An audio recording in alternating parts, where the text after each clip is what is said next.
But let's go to stock picks. Chantal, you're going with Richemont. We chatted top of the show. The stock you'd like and is your pick this evening.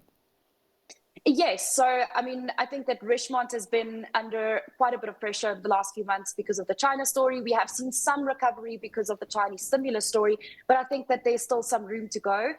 Not only in terms of what is on the cards for the Chinese consumer, but I think over the very long term, you will continue to see luxury goods demand increase as wealth grows, particularly across Southeast Asia and the Middle East. And then I think that this Yuke's Net-a-Porter sale is actually going to relieve a lot of pressure for them, bring management attention back to the core business. And the core business being hard luxury makes me prefer this company across some of the other luxury retailers just because it tends to be a little bit more defensive. Perfect. Willem, you're going with US Long Term Treasuries, the ETF TLT listed in New York. What's your rationale there? Yeah, so you've seen sort of equity markets do fairly well over the sort of three broad geographies. I think China is the most recent one, preceded by the US, and before that preceded by South Africa. The latest jobs figures on Friday looked incredibly strong.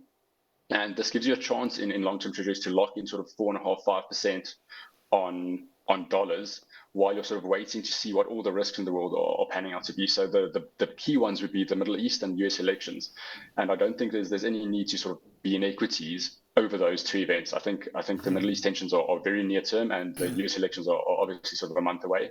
And both of those have the potential to give you sort of good entry points. So I think it's a good time to lock in your dollars at 5%, and then if there were to be a pullback in equity markets, you would have the cash to deploy. So that's the main rationale for some long-term US treasuries.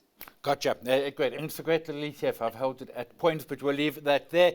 That's all for tonight's Stock Watch. Thanks to our guest, Chantal Marx, FNB Wealth And Investments, going with Richemont. Willem Oldewage from Richemont Fund Managers, going with TLT. It's a US Long-Term Treasury ETF. Up next, the close. Stay tuned.